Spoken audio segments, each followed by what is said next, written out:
Modern-day punishments for wrongdoing are a cakewalk compared to how Romans treated those accused of ickiness. From being fed to wild animals to being castrated or worse, we've got a lot of bad stuff to cover today, so let's get into it. For starters, if you're looking for cruel and unusual forms of torment, you don't have to look any further than ancient Rome. Take for instance a punishment that was described by both Apuleius, the golden rear end, and Lucian, or Lucius, or the rear end. So we've got a donkey. They're going to be killed, their belly's going to be sliced open, and you're going to take out all the entrails and everything. So your accused person is going to be stripped of their clothing and stuffed into the animal's belly. The belly is going to be stitched back up, leaving only the accused's head outside, preventing, loss of air but prolonging suffering. The donkey's body is going to be kept in the sun and it's going to decompose, with the living victim inside being cooked by the heat.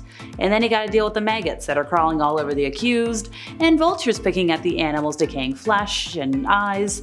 Death, well welcomed, came slowly for victims of this specific type of hell.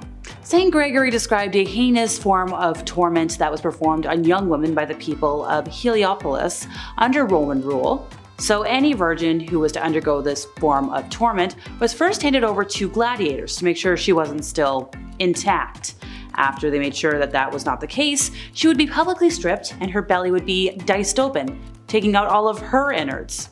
And then you'd stuff in handfuls of barley and sew her back up, and then give that to wild hogs.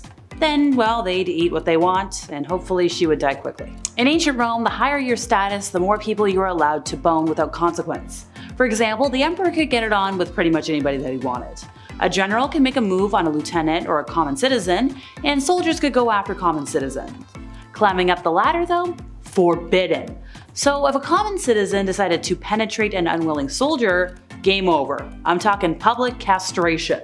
If the soldier willingly allowed the common citizen to penetrate him, then he's going to be disemboweled. These rules, coupled with true love between men, really muddied up the waters. It was easy for anybody to accuse a man of breaking rank or willingly giving into penetration by a man of lesser status.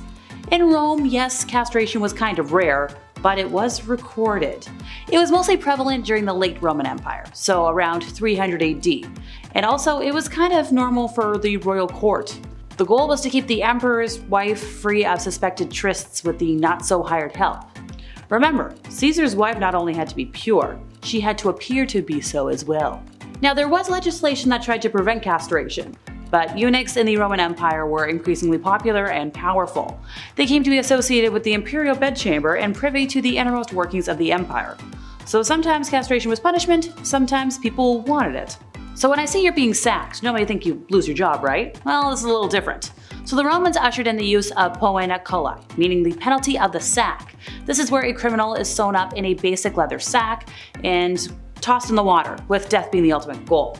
The general consensus is poena coli first appeared in Titus Livy's History of Rome. In it, it's described how somebody was sewn into a sack and thrown out to sea in 101 BC for killing their mother. Livy's versions of events appear tame compared to later versions of this punishment, which also included the use of live animals. Now I mentioned that earlier, but I felt like this deserved two separate spots on today's lists. According to Emperor Justinian's laws from AD 530, this is not end of life by the sword or by fire, or any form of punishment, but the criminal is sewn up in a sack with a dog, a rooster, a viper, and an ape, and in this dismal prison is thrown into the sea or a river. Luckily, the ancient Romans reserved this rarely given punishment for parricide. So if you knocked off a parent or another close relative, darn, I was gonna kill my mom. Oh shit, I probably can't say that. Out of all the ways to die, being drawn and quartered was probably the worst. The people who deserved such an end were not meant to be seen as human, and the pain, humiliation, and brutality was intended to create a distinct separation between the audience and the condemned. The message was that normal men would not suffer the multiple deaths. So, how would one explain what quartering is without getting into incredible amounts of internet trouble? Hold on to your heads, folks. Remember biology class in high school? Having to dissect a frog or a starfish or whatever?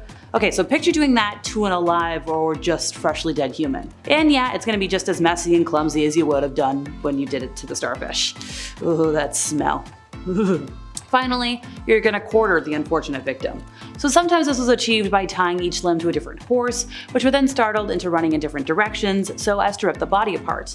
Hey, nobody cared about horse welfare back then. It showed. Something very important in particularly gladiator fights was making sure fluid was shed. Typically the red fluid that tends to run through folks' veins, and there's a lot of uses for fluid.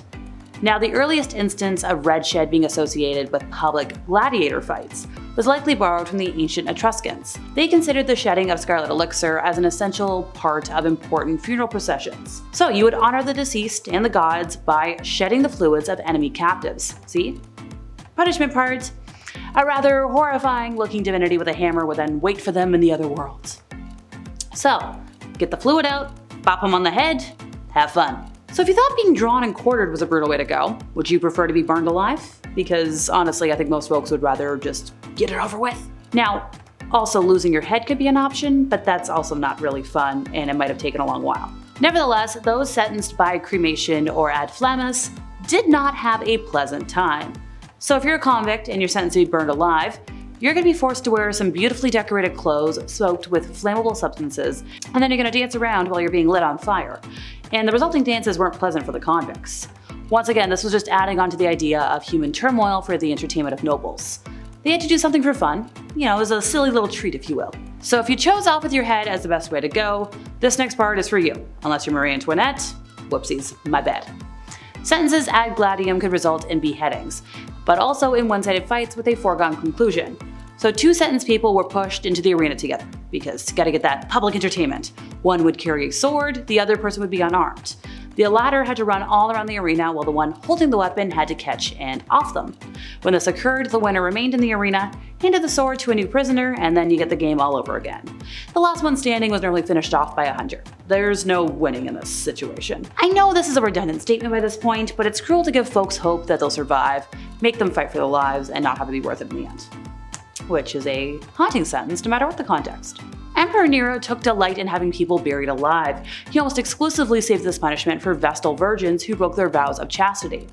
If you didn't know who they are, in ancient Rome, these were Vestals. They were priestesses of Vesta, the virgin goddess of Rome's sacred hearth and its flame. And the Vestals were unlike any other public priesthood. They were chosen before puberty from a number of suitable candidates, freed from any legal ties and obligations to their birth family, and enrolled in Vesta's priestly college of 6 priestesses. They were supervised by a senior Vestal, but chosen and governed by Rome's leading male priest, the Pontifex Maximus.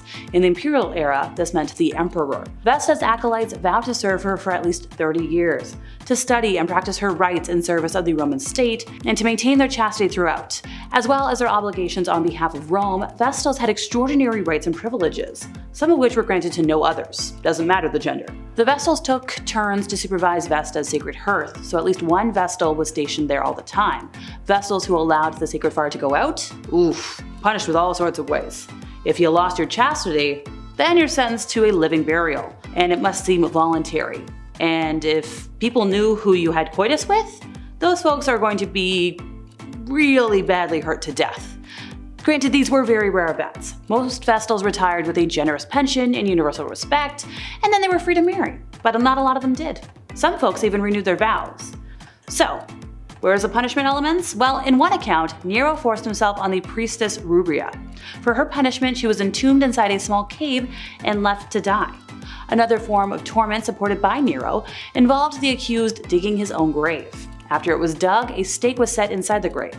The accused was then bound and pushed into the grave. So if he had like a minor crime, he would be pushed so that the stake pierced through his heart. Anybody convicted of a heinous crime was pushed so that the stake would mortally wound them. And then you'd leave them to die, because why not? Or hey, you could bury them alive. 50-50. And finally for today, the last thing that was kind of icky back then was crucifixion. It was pretty common, and it was a punishment much more ancient than the Romans. Granted, it was also the way Jesus died, which we're going to refer to it as that from here on out. It was a method of capital punishment where the condemned was tied or nailed to a large wooden cross, beam, or stake and then left to hang there until eventual death. It was used as a punishment by the Persians, the Romans, and a lot of other folks.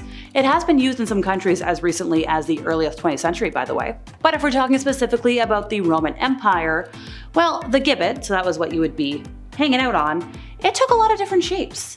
Like at some points, it was just one vertical stake, called in Latin crux simplex, and this was the simplest available construction for tormenting and killing the condemned. Frequently, however, there was a cross-shaped piece attached at either the top to give the shape of a T, or just below the top, as the form that is most familiar in Christian symbolism. The most ancient image of a Roman crucifixion actually depicts an individual on a T-shaped cross. This method of killing could result in an agonizing and terrible death. Because the agony might last for several hours and, people wanted things to go faster, sometimes you'd break the legs of convicts and then you'd release some leopards, tigers, or lions to maul them, just to get it over with so you can move on to the next fun thing to watch.